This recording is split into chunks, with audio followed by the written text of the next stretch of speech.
ఫలించాలే కానీ పతనము కాకూడదు. ఏమిటంట? ఫలించాలే కానీ ఏం కాకూడదు? మన వాక్యం యొక్క టైప్ ఫలించాలే కానీ దేవుడు మనందరినీ ఫలించాలని ఆయన ఈ సంగములనే తోటలో ప్రభు నాటాడు. దేవుని స్తోత్రం కలుగును గాక. మీరు ఎక్కువగా ఫలిస్తూ ఎక్కువగా దేవుని చేత ఆశీర్వాదింపబడుతూ ఉంటే మన పరలోకపు తండ్రి ఆనందిస్తూ ఉంటాడంట. దేవునికి మహిమ కలుగును గాక. చూడండి, హోషేయ గ్రంథము 10వ అధ్యాయము మొదటి వాక్యాన్ని చదువుకున్నాం. హోషేయ గ్రంథము 10వ అధ్యాయము మొదటి వాక్యం. ఇశ్రాయేలు విస్తారముగా వ్యాపించిన ద్రాక్ష తోటతో సమానము, వారు ఫలమును ఫలించిరి, ఫలములను ఫలించిన కొలది వారు బలిపీఠములను మరి విశేషముగా చేయించు వచ్చిరి. తమ భూమి ఫలవంతమైన కొలది వారు తమ దేవతా స్తంభములను మరి విశేషముగా చేసిరి. నడుముంచండి, ప్రార్థన చేసుకున్నాం. తరలించండి, చిన్న ప్రార్థన చేసుకున్నాం. దేవుడు మనతో మాట్లాడినట్టు దేవుని వాక్యం ఈ రోజున మనల్ని దర్శించి మనల్ని బలపరచున్నట్లుగా చిన్న ప్రార్థన చేసుకున్నాం. పరిశుద్ధుడైన తండ్రి, ప్రేమానమ్మకము కలిగిన దేవుడు, ఆశ్చర్యకరుడైన తండ్రి, కృపావాత్సల్యము కలిగిన దేవానికి వందనాలు, స్తోత్రములు నాయనా. ఈ దినమున నీ సన్నిధిలోకి వచ్చిన ప్రతి బిడ్డను మీరు జ్ఞాపకం చేసుకోండి. మీరు ఏమి మాట్లాడితే వినాలని నీ బిడ్డలు వచ్చారయ్యా. మీ సన్నిధిలో మీ ఫలించేవారు, ఫలములు అనుభవించేవారముగా, ఆశీర్వాదానికి పాత్రులుగా మమ్మల్ని చేయండి. ఈ చదివిన లేఖన భాగములోను మాతో మీరు మాట్లాడండి. వెలుగలిగిన చెవిని, గ్రహించే హృదయాన్ని ప్రతి వారికి దయచేయమని. ముందున్న సమయం మాకు దీవెనకరంగాను ఆశీర్వాదకరంగాను మేలుకరంగా మీరు మార్చమని మా ప్రభువును రక్షకుడైన యేసుక్రీస్తు నామములో ప్రార్థించి వేడుకొనుచున్నాము తండ్రి. చెప్పండి, ఆమేన్. హల్లెలూయా, హల్లెలూయా. బహుబలహీనులము యేసయ్యా, మమ్ము బలపరచుము యేసయ్యా. మా సర్వానికి మీరయ్యా, నీ సన్నిధికి వచ్చామయ్యా. బహుబలహీనులము యేసయ్యా, మమ్ము బలపరచుము యేసయ్యా. బహుబలహీనులము యేసయ్యా, మమ్ము బలపరచుము యేసయ్యా. యేసయ్యా, యేసయ్యా, మా ప్రియమైన యేసయ్యా. యేసయ్యా, యేసయ్యా, మా ప్రియమైన యేసయ్యా. మా సర్వానికి మీరయ్యా, నీ సన్నిధికి వచ్చామయ్యా. బహుబలహీనులము యేసయ్యా, మమ్ము బలపరచుము యేసయ్యా. తిరిగితివయ్యా, కలిగితివయ్యా, కల్వరిలోన మా యేసయ్యా. తిరిగితివయ్యా, కలిగితివయ్యా, కల్వరిలోన మా యేసయ్యా. విరిగి నలిగిన హృదయాలతో, విరిగి నలిగిన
దేవుడు మనతో మనం ఫలించాలంట. ఏం చేయాలంట? ఫలించాలి. దేవుని సంఘం అనే తోటలో ఉన్న మనము, ఆయన రక్తము చేత కొనబడినటువంటి మనము, ఆయన సంఘ సహవాసములో చేరుతున్నటువంటి మనము ఏం చేయాలంటే మనము ఫలించాలే కానీ మనము పతనము కాకూడదు. ఈరోజున మనం ఫలించినట్లుగానే కనబడుతున్నాం, మనము చిగురించినట్లుగానే కనబడుతున్నాం, మనము ఆశీర్వాదకరంగా ఉన్నట్లుగానే కనబడుతున్నాము. కానీ మనలో తగినటువంటి యోగ్యమైనటువంటి ఫలింపు మనలో దేవుడు చూడలేకపోతున్నాడు. ఇశ్రాయేలు గురించి దేవుడు అంటున్నాడు, వారు విస్తారంగా వ్యాపించిన ద్రాక్ష తోటతో సమానము. ఇశ్రాయేలు గురించి అన్నాడు, వారు ద్రాక్ష తోటతో సమానము. వారు విస్తారముగా వ్యాపించారు, వారు వ్యాపిస్తూ ఉన్నారు, వారు ఫలిస్తూ ఉన్నారు. ఫలించిన కొలది మరి విశేషముగా బలిపీఠములను కడుతూ వచ్చారు. విశేషముగా బలిపీఠములు కడుతూ వచ్చారు. ఎవరికి? దేవునికి బలిపీఠాలు కట్టలేదు. దేవతా స్తంభములను ఏర్పాటు చేసుకొని అన్య దేవతలకు బలిపీఠాలు కడుతూ ఉన్నారు ఇశ్రాయేలీయులు. దేవుడు వారు విస్తారంగా వ్యాపించినటువంటి ద్రాక్ష తోటతో పోల్చాడంట. హల్లెలూయా. ఏ తోటతో పోల్చాడంట? విస్తారమైన ద్రాక్ష, ఫలించినటువంటి ద్రాక్ష తోట. వీరు ఫలిస్తూ ఉన్నారు, కానీ ఈ ఫలించిన కొలది బలిపీఠాలు దేవునికి కట్టాలి, ఫలించిన కొలది దేవుని ఆరాధించాలి, ఫలించిన కొలది దేవుని ఎడల కృతజ్ఞుడై ఉండాలి. దేవునికి మహిమ కలుగును గాక. అలాగూ లేకుండా ఇశ్రాయేలీయులు దేవతా స్తంభములను మరి విశేషముగా చేసుకున్నారు.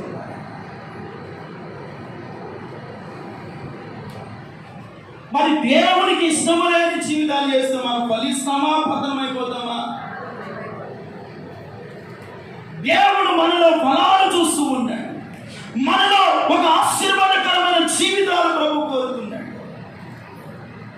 ఈరోజున దేవుని మాటలు వింటున్న దేవుని సంగమా, ఒక జాగ్రత్తగా దేవుని వాక్యము మీద మీరు మనసు పెట్టగలిగితే ఈరోజున పరిశుద్ధాత్మ దేవుడు మనతోనే మాట్లాడబోతున్నాడు. వాళ్ళు విస్తారముగా వ్యాపించారు, ఫలాలు అనుభవిస్తూ ఉన్నారు. అసలు ఈ ద్రాక్ష తోటను ఎక్కడి నుండి తెచ్చాడంట? 81 కీర్తనలు అంటాడు. 81 కీర్తన ఎక్కడి నుండి తెచ్చాడంట? ఐగుప్తులో నుండి నేను ఒక శ్రేష్టమైన ఒక ద్రాక్ష వనములను నదికి తీసుకొని వచ్చాను. ఆ తోటలో ఉన్న శత్రువులను నేను వెళ్ళబట్టి దాని తగిన సమయమందు నేను నాచేను. తగిన స్థలమందు దేవుడు మనల్ని ఏం చేస్తాడంట? మనల్ని సిద్ధపరిచాడు, నాచాడు. దాని వేరు లోతుగా మారి దేశమంతా వ్యాపిస్తుంది. దేవునికి మహిమ కలుగును గాక. దాని వేరంట మారి ఎక్కడ వేరు? దేశమంతటా వ్యాపిస్తుంది. దాని నీడ కొండలను కప్పెను.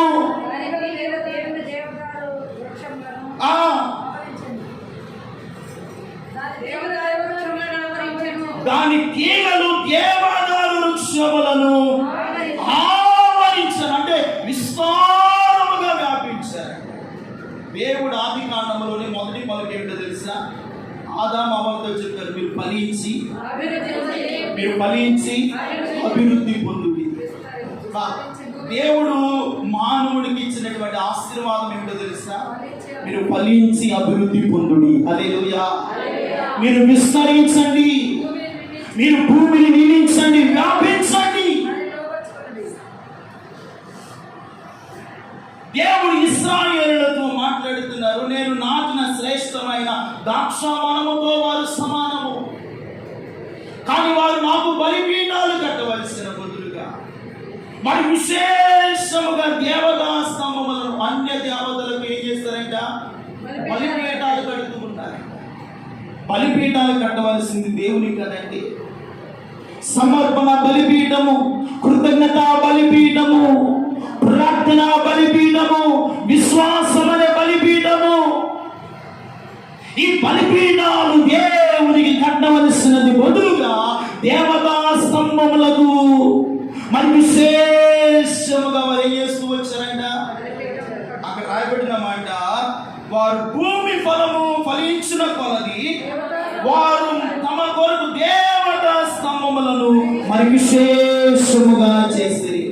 వారి భూమి ఎలా ఉందంట? ఫలవంతమైన కొలది. ప్రియమైన వాళ్ళారా, మనం ఆశీర్వదించిన కొలది దేవునిలో మనము ఎదగాలి. హల్లెలూయా. మా దేవుడు మనల్ని ఆశీర్వదించిన కొలది దేవునిలో మనం ఫలిస్తూ ఉండాలి, దేవునిలో మనం వ్యాపిస్తూ ఉండాలి, దేవునిలో అడ్డుకట్టబడుతూ ఉండాలి, దేవునిలో మొదవేస్తూ ఉండాలి. కానీ ఇశ్రాయేలీయులు ఏం చేశారయ్యా అంటే, తమ కొరకు బలిపీఠాలు ఏర్పాటు చేసుకుని దేవుని కాకుండా వేరొక దేవునికి బలిపీఠాలు కడుతున్నారు. ఈరోజున దేవుని మందిరానికి వచ్చాం, దేవుని వాక్యాన్ని వింటున్నాం. ఇంతకాలము దేవుడు నేను ఫలవంతమైన వ్యక్తిగా ఉంచాడు, ఆశీర్వాదకరమైన బిడ్డగా ఉంచాడు. నీకు కలిగిన బాధలో, శ్రమలలో, ఉపద్రవములలో, రోగములలో, సమస్యలలో ప్రభు ఇంతవరకు మనకు సహాయపడుతూనే వస్తూ ఉన్నాడు. దేవునికి మహిమ కలుగును గాక. దేవుడు ఇంతవరకు నేను కాపాడుతూనే ఉన్నాడు. ఇంతవరకు దేవుడు నిన్ను, నీ కుటుంబాన్ని నడిపిస్తూనే ఉన్నాడు. ఆయన నడిపించకపోతే మనం నడవలేమండి. ఆయన కాపాడలేకపోతే మనము కాపాడబడలేము. దేవుడు ఎందుకు మనల్ని ప్రేమించాడంట? మనల కొరకు తన ప్రాణం పెట్టాడంట. మనలను ఫలవంతమైన ద్రాక్షావనముగా ఉంచాడంట. దేవునికి స్తోత్రం చెప్పండి. ఫలవంతమైన ద్రాక్షావనముగా మనము వ్యాపించాలని, మనము అభివృద్ధి చెందాలని, మనము విస్తరించాలని దేవుడు ప్రారంభంలోనే చెప్పాడు. మీరు అభివృద్ధి పొందండి, మీరు విస్తరించండి, మీరు భూమిని నిందించండి, దాన్ని మీరు లోపరుచుకోనండి. కానీ ఈ రోజున ఆయనలో ఫలించవలసిన మనము ఫలించలేక మరి విశేషముగా మన మార్గాలు, మన క్రియలు, మన యొక్క జీవితం వలన ఇశ్రాయేలును ఫలించిన కొలది, భూమి వారి ఫలవంతమైన కొలది దేవతా స్తంభములను చేసినట్లుగా మనం కూడా ఫలించిన కొలది దేవునికి దూరం అయిపోతున్నాం. ఎవరికి దూరం అయిపోతున్నాం తెలుసా? మనం ఫలించిన కొలది దగ్గర కావాలి దేవునికి. అవునా కాదండి? ఫలించిన కొలది మనం ఎవరికి దగ్గర అవ్వాలి? ఫలించిన కొలది ఎవరిని ఆరాధించాలి? ఫలించిన కొలది ఎవరి సన్నిధిలో మనం బ్రతకాలి? దేవుని సన్నిధిలో కదా. నువ్వు ఫలిస్తున్నావు కానీ నీ ఫలములు దేవుని సన్నిధిలో కనబడతలేదు. నీ ఆత్మీయ జీవితము దేవునిలో అడ్డుకట్టబడలేదు. నీ ఆత్మీయ జీవితము దేవుని యొక్క కలిసి నీవు జీవించలేకపోతున్నావు. ఉదాహరణగా మీకు ఒక మాట చెప్తే, దావీదు ఫలించాడంట. దేవునికి మహిమ కలుగునుగా. ఎవరు ఫలించాడు? దావీదు గొర్రెల దొడ్డిలో ఉన్నటువంటి దావీదును దేవుడు ఫలవంతమైన వృక్షముగా దేవుడు మార్చాడంట. హల్లెలూయా. ఎలాగ మార్చాడంట? ఫలవంతమైన వృక్షముగా దేవుడు మార్చాడు. ఇంకొక మాట చెప్పాలంటే, ఇదిగో ఒక తృణీకరింపబడిన వ్యక్తి, ఒక విధవరాని స్థానంలో ఉన్నటువంటి, ఇదిగో శరీర సంబంధమైనటువంటి అనుభవాల్లో ఉన్నటువంటి రూతు మోయాబును విడిచిపెట్టి ఒక ఫలవంతమైనటువంటి జీవితాన్ని అనుభవించడానికి తీర్మానం చేసుకుంది. హల్లెలూయా. ఎన్నో ఆత్మ సంబంధమైన అనుభవాలు ఆమెలో లేవు. ఒక విధవరాలు, భర్తను కోల్పోయినటువంటి ఒక విధవరాలు, ఆమె కూడా ఏ ఫలములో పరిగి వేరుకుందో, ఏ ఫలములో దేవుని సన్నిధిలో నమ్మకంగా ఉందో, ఆ ఫలం యొక్క యజమానుడికి భార్యగా దేవుడు ఆశీర్వదించాడు. ఫలవంతమైన చెట్టుగా రూతును దేవుడు ఆశీర్వదించాడు. హల్లెలూయా. ఎస్తేర్ తృణీకరింపబడిన వ్యక్తి, విసర్జింపబడిన వారు, యూదులను చంపాలని ఆలోచన కలిగినటువంటి వారు, ఒక తక్కువ స్థానములో నుండి ఒక ఫలవంతమైన కోటలోనికి వెళ్ళిందట. దేవునికి మహిమ కలుగును గాక. ఇలా చెప్పుకుంటూ వెళ్తే అబ్రహాము ఫలించాడు, యాకోబు ఫలించాడు, ఇస్సాకు ఫలించాడు. మీరు ఫలించిన కొలది దేవుని కొరకు జీవించారంట. హల్లెలూయా. ఫలించిన కొలది దేవుని దూరం అయిపోయారండి. లేదా ఫలించిన కొలది దేవుని సన్నిధిని మానుకున్నారా? ఫలించిన కొలది దేవుని ఆరాధించకుండా, దేవునికి బలిపీఠాలు కట్టకుండా మానుకున్నారా?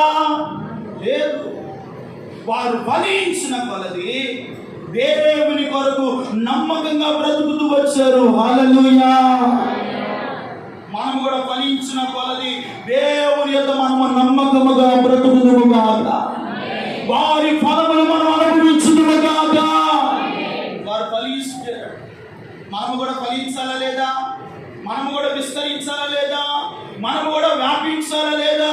మనము కూడా వారి వలె దీవింపబడాలా లేదా? చెప్పండి.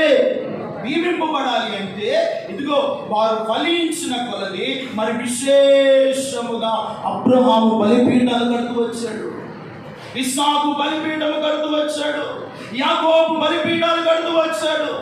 ఇదిగో దావీదు కూడా బలిపీఠము కట్టాడు. వారు కట్టారు ఎందుకు తెలుసా? అయ్యా, ఎక్కడో గొర్రెల తోటిలో ఉన్న నన్ను, ఎక్కడో తక్కువ స్థితిలో ఉన్న నన్ను, ఎక్కడో తృణీకరింపబడిన నన్ను ఈ ఉన్నతమైన స్థితిలోనికి తీసుకొని వచ్చావు. హల్లెలూయా. ఒక కృతజ్ఞత కలిగినటువంటి బలిపీఠము దావీదు కట్టాడంట. హల్లెలూయా. మీ జీవితంలో దేవుని సన్నిధిలో ఎంతగా మీరు ఫలిస్తున్నారో, ఎంతగా దేవుని యొక్క ఆశీర్వాదాన్ని పొందుకున్నారో, అట్టి రీతిలో దేవుని మహిమ కొరకు కృతజ్ఞత బలిపీఠాలు కట్టబడును గాక. కృతజ్ఞత బలిపీఠాలు కట్టాలి. ఆత్మ సంబంధమైన బలిపీఠాలు మనము కట్టాలి. ఇశ్రాయేలులు శరీర సంబంధమైన బలిపీఠాలు కట్టి పట్టణమైపోయారంటే ఏమైపోయారంటే దేవునికి దూరం అయిపోయారు, దేవుని ఉగ్రతకు పాత్రులయ్యారు. ఈ రోజున మనము ఫలించిన కొలది దేవునిలో మనము వర్ధిల్లుదుము గాక. దేవునిలో మనం ఏం చేయాలంట?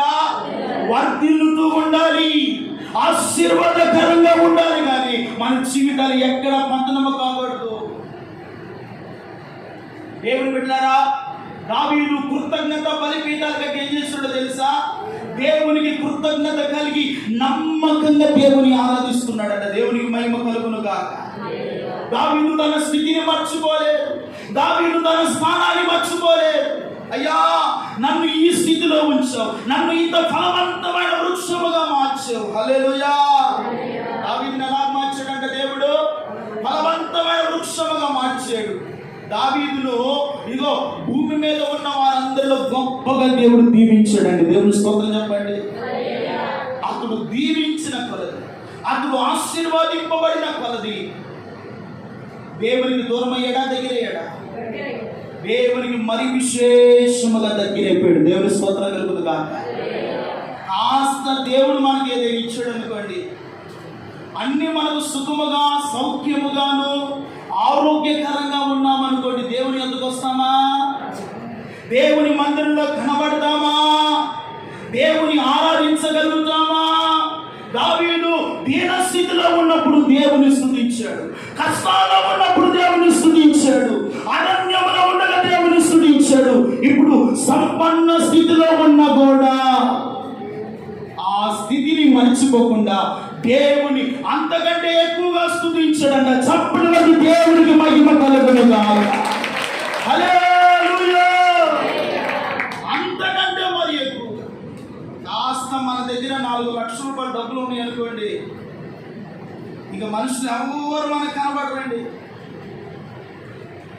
ఈ చీరాల పట్టణంలోని దేవుడు మనల్ని కోట్ల కొలదిగా ఆశీర్వదించాడు అనుకోండి. దావీదును దేవుడు కోట్ల కొలదిగా ఆశీర్వదించాడు, ఐశ్వర్యాన్ని ఇచ్చాడు, ఘనతని ఇచ్చాడు, పేరునిచ్చాడు, గొప్ప కీర్తినిచ్చాడు. అయితే దావీదు మాత్రము తన స్థితిని ఎన్నడూ కూడా మర్చిపోలేదండి. అతని బెడ్రూమ్ ఉండేది కదండి, పాలరాతితో చేయబడినటువంటి బెడ్రూమ్. అంటే ఎటువంటిది? పాలరాతి. అతని అంతఃపురము, అతని రాజకోట అంతా కూడా స్వచ్ఛమైన బంగారంతో నిర్మించబడిన పట్టణం అంట. దేవుని స్తోత్రం చెప్పండి. హల్లెలూయా. అలాంటి తన బెడ్రూమ్ లో చాలా మంది ఈ రోజున షోకేసులని అవి రకరకాలన్నీ ఏర్పాటు చేస్తున్నారు. దావీదు మాత్రం తన బెడ్రూమ్ లో ఒక పెద్ద షోకేస్ ఏర్పాటు చేసి దానికి అద్దాలు పెట్టి దాంట్లో పూల కుండీలు పెట్టలేదు, మంచిగా అలంకరించలేదు. వాటిలో ఏం పెట్టుకున్నాడంటే దావీదు చేతిలో ఉన్న ఒక దుడ్డు కర్ర, దావీదు వేసుకున్న గొంగలి, దావీదు వేసుకున్నటువంటి చెప్పులు, దావీదు ధరించినటువంటి వరిసెల, ఇదిగో వారి తల్లి ఆ సత్యాన్నము ఆ టిఫిన్ లో పెట్టి గొర్రెలు కాసుకుంటూ వెంట పంపించింది కదా, ఆ టిఫిన్ అవన్నీ కూడా ఆ షోకేస్ లో పెట్టి దావీదు ఉదయాన్నే లేచి వాటి వైపు చూస్తూ ఉన్నాడంట. హల్లెలూయా. ఒకప్పుడు నా స్థితి అది నాయన, ఈ రోజున నన్ను ఈ స్థితిలో ఉంచావు, నీకే మహిమ తండ్రి. స్థితిని మర్చిపోవడం లేదు, తన బ్రతుకును మర్చిపోవడం లేదు. ప్రతిరోజు లేస్తున్నాడు, ఇదిగో వాటిని చూస్తూ ఉన్నాడు. అయ్యా నా స్థితి అది, నా బ్రతుకు అది, కానీ నువ్వు నన్ను జ్ఞాపకం చేసుకొని ఇదిగో నన్ను ఫలవంతమైన చెట్టుగా మీరు మార్చేవయ్యా, నన్ను ఆశీర్వాదకరంగా ఉంచేవయ్యా, ఈ సామ్రాజ్యానికి నాయకుడిగా ఉంచేవయ్యా. ప్రియమైన వారలారా, దావీదు ఫలించిన కొలది కృతజ్ఞత కలిగి జీవించాడంట. హల్లెలూయా. మనము మన జీవితాల్లో ప్రాణము పోయినా, శ్రమ బాధలు ఏది మన జీవితాలు ఎదురవుతున్నా, మన స్థితిని ఎన్నడూ కూడా మనము మర్చిపోకూడదు, మన బ్రతుకులను మనం మర్చిపోకూడదు. దావీదు ఆ స్థితిలో నుండి ఆ స్థితిలోనికి దేవుడు ఆశీర్వదించడానికి గల కారణము, దావీదు దినమునకు ఎన్నిసార్లు దేవుడిని ప్రార్థించేవాడంట మీరు చెప్పండి? 7 సార్లు దేవుని స్తుతించేవాడంట, ఇదో 3 సార్లు దేవునికి ప్రార్థించేవాడంట, ఇంకా దేవునికి కృతజ్ఞత బలిపీఠాలు కడుతూనే ఉన్నాడంట. హల్లెలూయా. అయ్యా నా స్థితి అలా ఉంది, ఇదిగో నీ మందిరం అయితే డేరాలో ఉందయ్యా, నీ మందిరము గుడారములో ఉంది. ఆశీర్వదింపబడిన తర్వాత దేవుని గురించే కానీ వేరొక ఆలోచన దావీదుకు లేదు. హల్లెలూయా. మనం ఆశీర్వదింపబడిన కొలది దేవుని గురించి ఆలోచిస్తామా? మందిరాన్ని గురించి ఆలోచిస్తామా? దేవుని సన్నిధికి వెళ్ళాలని ఆలోచిస్తామా? గమనించండి, దేవుని యొద్ద మనం నివసించాలని ఆలోచిస్తామా? దావీదు మాత్రము ఆశీర్వదింపబడిన కొలది, అభివృద్ధి చెందిన కొలది, పతనము కాకుండా దేవుని యొద్ద దేవుని గురించే ఆలోచన. హల్లెలూయా. అయ్యా నీ సన్నిధిలో నేను ఆశీర్వాదకరంగా ఉండాలి, నీ కొరకు ఉన్నతమైన కార్యాలు చేయాలి, నీ మందిరంలో నేను వర్ధిల్లుతూ ఉండాలి, నీ సన్నిధిలో మొవ వేస్తూ ఉండాలి, నీ సన్నిధిలో నేను ఫలవంతమైన ఆశీర్వాదకరమైన పచ్చని ఒలీవ చెట్టు వలె ఉండాలి. హల్లెలూయా. ఆయన సన్నిధిలోనే ఉండాలని కోరుకుంటున్నాడు.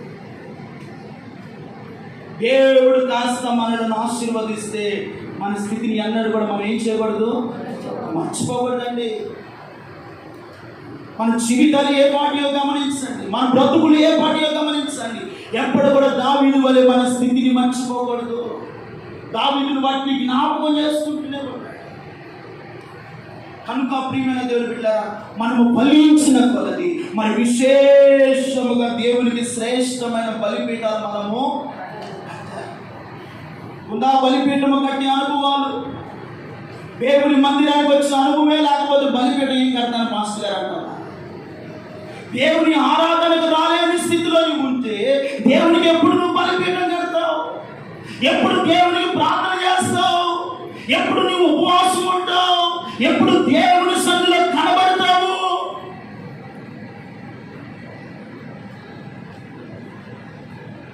చాలా జాగ్రత్తగా ఆలోచించాలి. మనము దేవునిలో ఫలించాలని ప్రభు కోరుతున్నాడు, దేవుని యొక్క ఆశీర్వాదింపబడాలని ప్రభు కోరుతున్నాడు. దేవుని బిడ్డలారా, మనం ఆశీర్వదింపబడిన కొలది అనేకులకు దీవెనకరంగా మార్చబడాలి. అనేకులకు మనం ఎలాగ మార్చబడాలి? దీవెనకరంగా మార్చబడాలి.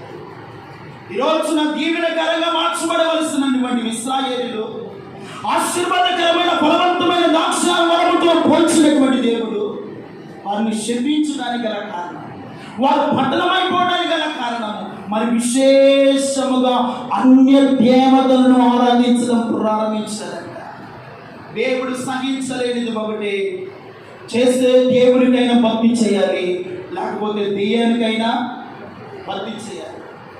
చేస్తే దేవుణ్ణైనా ఆరాధించాలి, సాతానునైనా ఆరాధించాలి. మన జీవితాలలో ఫలవంతమైన జీవితాలు మీలో లేకపోవడానికి గల కారణం, ఆశీర్వదింపబడకుండా ఉండడానికి గల కారణము, ఈరోజున రోగము, దరిద్రత, శాపము, బలహీనత, శ్రమలు, అనేకమైన ఇబ్బందులు అనుభవించడానికి గల కారణము దేవునికి బలిపీఠం కట్టలేని స్థితిలో ఉన్నామేమో, దేవునిలో ఫలించలేని స్థితిలో ఉండలేకపోతున్నామేమో, దేవునిలో విస్తరించలేని స్థితిలో ఉండలేకపోతున్నామేమో. ఆలోచించాలి ప్రియమైన బైబిల్ గ్రంథంలో ఒక ఆయన చెప్పి నేను ముగిస్తాను. అతని పేరు ఉజ్జియా. ఎవరంట? రాజు అయిన ఉజ్జియా. ఈ ఉజ్జియా రాజును దేవుడు బహుగా ఆశీర్వదించాడంట. హల్లెలూయా. ఏం చేశాడండి? బహుగా ఆశీర్వదించాడు, బహుగా అభివృద్ధి చేశాడు. అతని కీర్తి దేశ దేశాలు వ్యాపించిందంట. దేవునికి మహిమ కలుగును గాక. చదవండి రాజుల 2వ గ్రంథం, క్షమించండి, దినవృత్తాంతుల 2వ గ్రంథం 26వ అధ్యాయము 3వ వచనాన్ని చదువుకున్నాం. ఉజ్జియా ఏల ఆరంభించినప్పుడు 14 ఏళ్ల వాడై యెరూషలేములో 52 ఏలెను. అతని తల్లి యెరూషలేము కాపురస్తురాలు.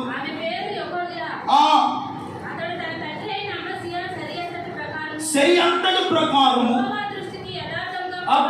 యెహోవా దృష్టికి యథార్థవంతుడుగాను ప్రవర్తించాను.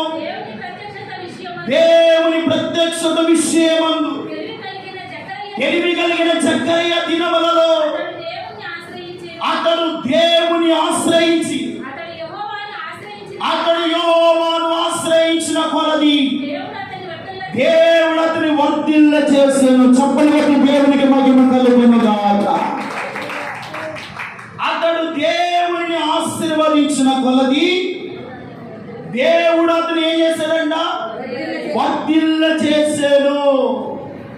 దేవుడు అతను ఏం చేశాడంట? వర్ధిల్ల చేశాడు, వ్యాపింపజేశాడు. తర్వాత వచ్చినాలో చూస్తే అతడు వర్ధిల్లడానికి, అతడు ఆశీర్వదింపబడడానికి, అతడు దేశ దేశాలు విస్తరించడానికి, అతడు మంచి ఐశ్వర్యము, పనివాడు కలిగి ఉండడానికి దేవుడు అతనికి సహాయం చేసి వర్ధిల్ల చేస్తూ వచ్చాడంట. దేవునికి స్తోత్రం చెప్పండి. దేవునికి మహిమ కలుగును గాక. ఇతడు వర్ధిల్లాడు, బాగానే వర్ధిల్లిన కొలది, ఆశీర్వదింపబడిన కొలది మనం ఎక్కడ కనబడాలి? దేవుని సన్నిధిలో కనబడాలి.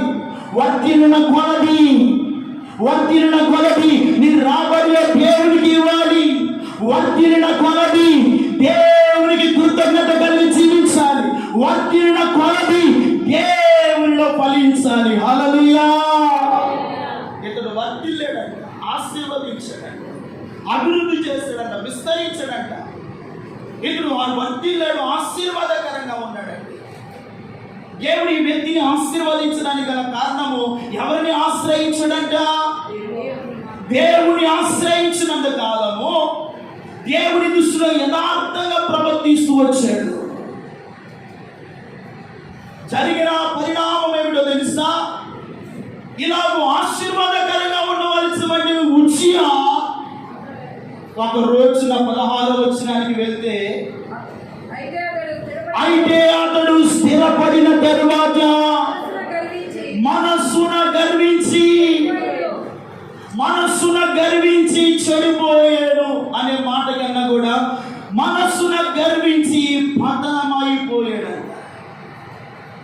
ఏమైపోయాడండి? పతనం అయిపోయాడు, వర్ధిల్లాడండి. దేశ దేశాలు అతని కీర్తి వ్యాపించింది. ఆశీర్వాదకరంగా దేవుడు చేశాడు.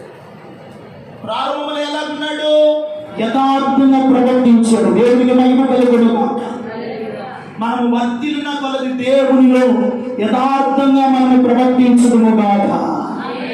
దేవుడు ఆశీర్వాదింపబడిన కొలది మన స్థితిని మర్చిపోకుండా కృతజ్ఞతమై ఉండుదుము గాక. ఈ వ్యక్తి వర్ధిల్లిన కొలది కృతజ్ఞతమై ఉండవలసిన బదులుగా, వర్ధిల్లిన కొలది ఆశీర్వాదకరంగా ఉండవలసిన బదులుగా, వర్ధిల్లిన కొలది, స్థిరపడిన కొలది, ఫలించిన కొలది, వ్యాపించిన కొలది మనస్సును గర్వించి,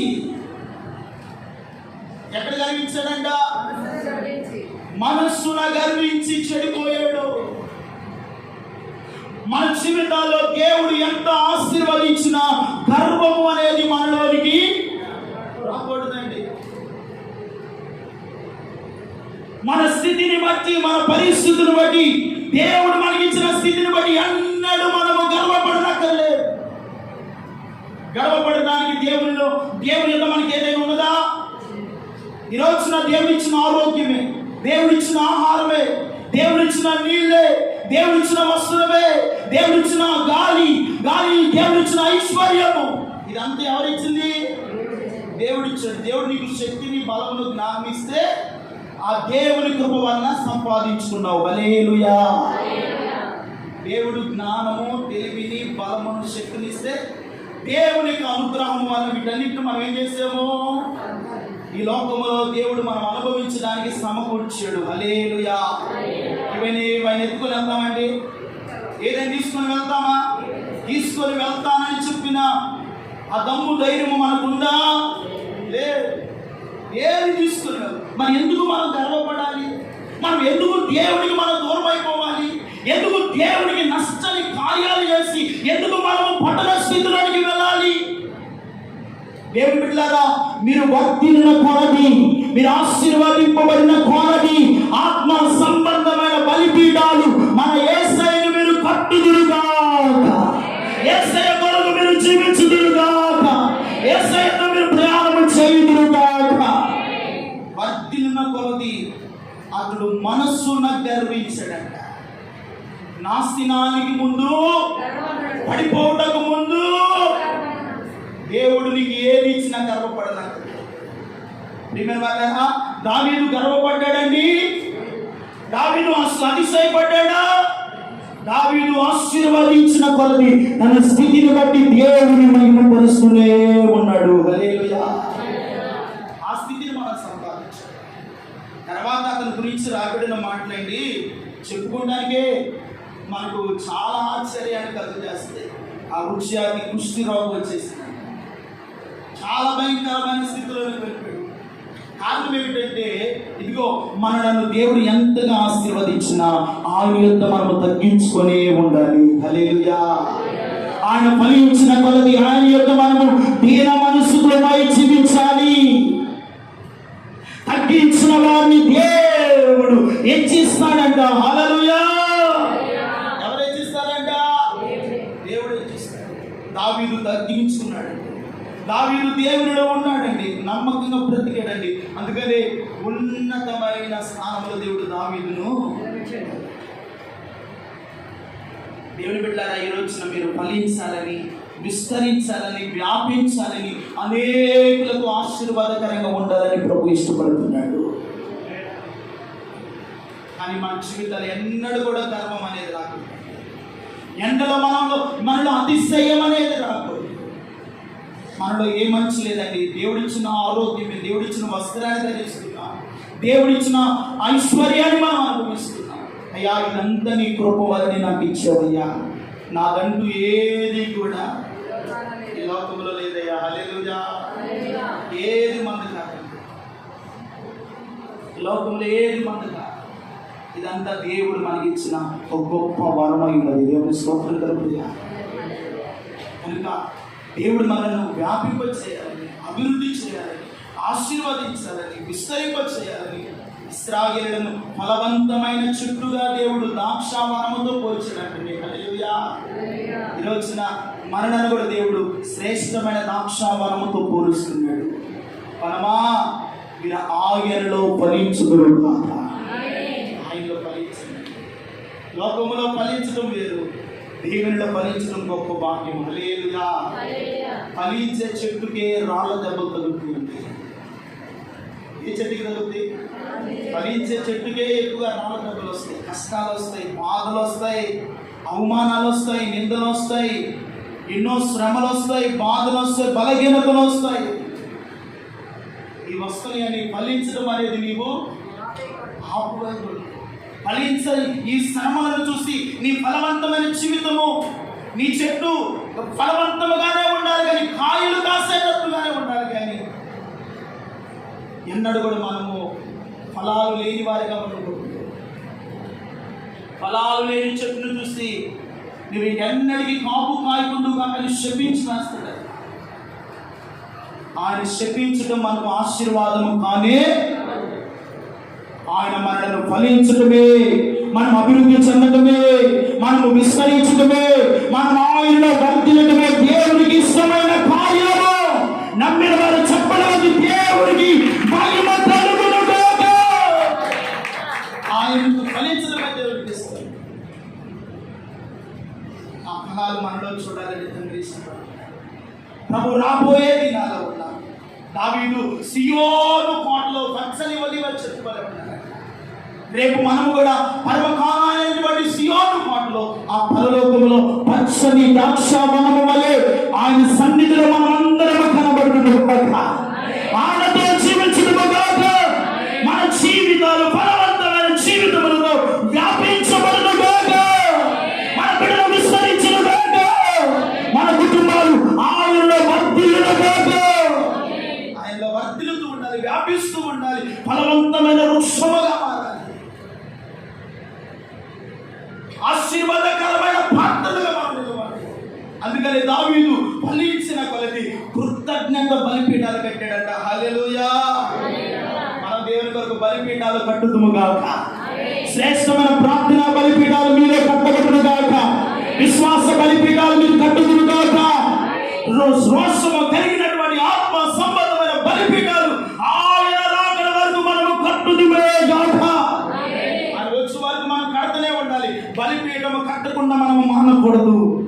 ప్రతిరోజు దేవుని ఎదుగు రావాలి, మోకరించాలి, బలిపీఠము ప్రతిరోజు రావాలి.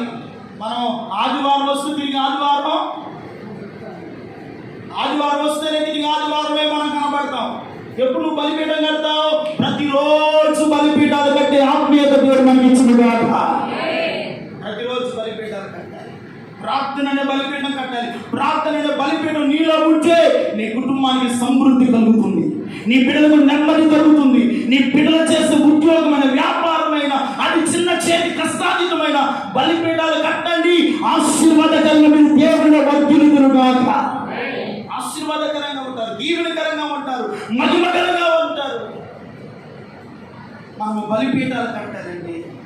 అబ్రహాము ఆశీర్వదించిన కొలది ఏ ప్రదేశానికి వెళ్ళినా, ఏ పట్టణానికి వెళ్ళినా అబ్రహాము చేసిన పని బలిపీఠము కట్టాడంట. దేవుని స్తోత్రం చెప్పండి.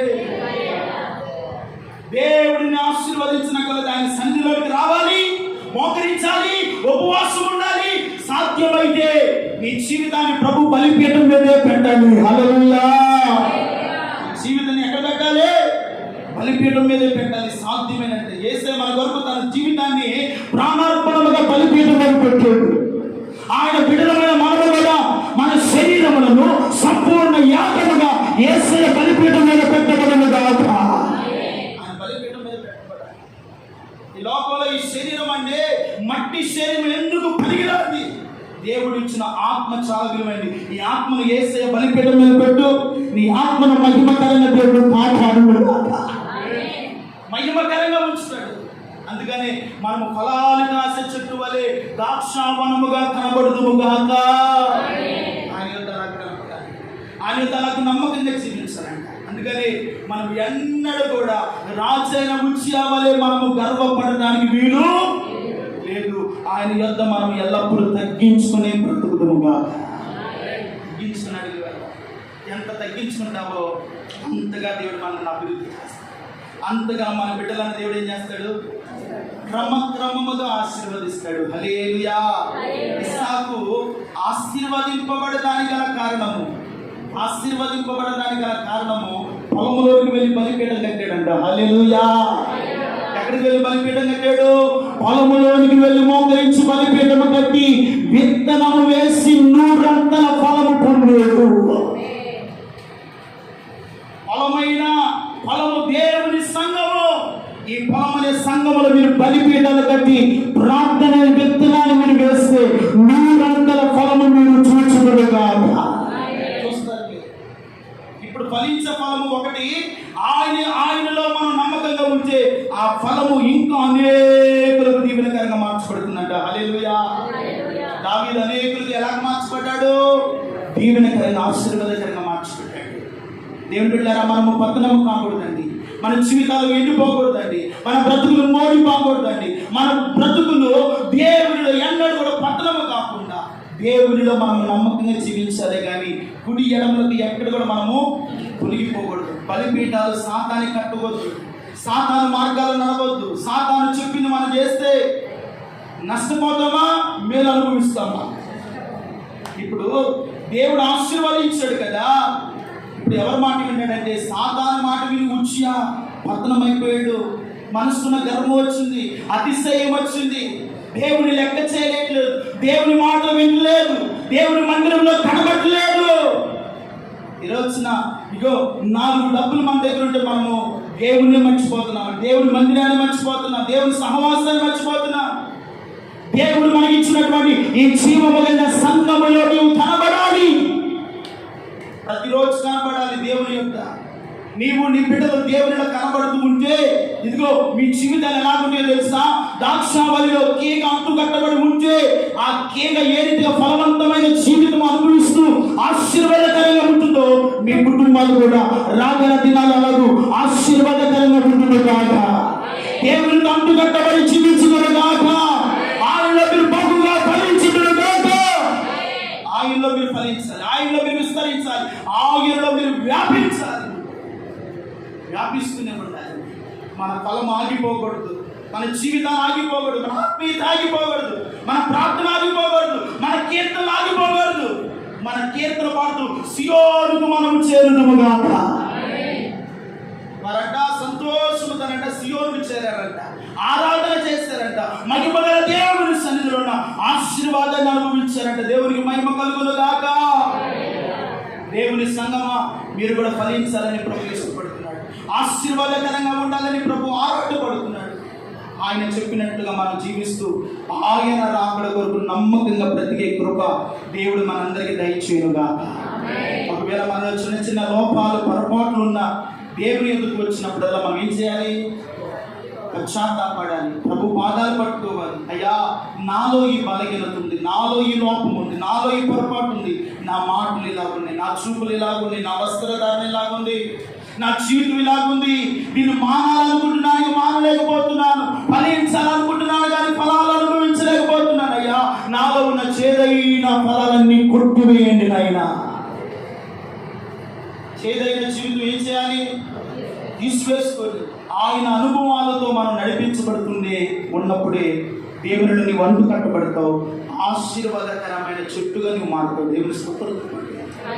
ఆశీర్వాదకరమైన వ్యక్తిగా నువ్వు మార్చబడతావు. అలాగే ఆశీర్వాదము దేవుడు మనకు, మన కుటుంబాలకు, మన బిడ్డలకు దావీదు వలె శ్రేష్టమైన కృతజ్ఞత సమర్పణ బలిపీఠాలు ఎల్లప్పుడూ దేవుని యొక్క మనము కట్టుదుముగా. ఆయనలో ఫలించే కృప దేవుడు మనందరికీ దయచేయునుగాక. కొద్ది మాటలు దేవుడు తన వినికిడిలో జ్ఞాపకం చేసుకొని మన హృదయాల దేవుడు స్థిరపరచును.